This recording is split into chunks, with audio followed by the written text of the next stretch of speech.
My third point is Islamophobia. There are 1.3 billion Muslims in this world. There are millions of Muslims living in other countries, European countries, in the US as minorities. Islamophobia is creating a division. Muslim women wearing hijab, it's become an issue. It's become an issue in some countries. Hijab is some sort of a weapon.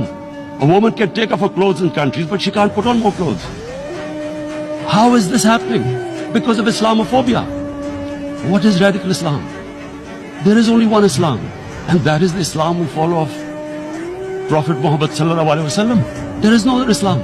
Islamophobia के खिलाफ पाकिस्तान की बड़ी कामयाबी अक़वाम मुत्तहिदा ने पाकिस्तान की जानिब से भेजी गई OIC की करारदाद मंजूर कर ली है. It is important to understand this. The Prophet lives in our hearts.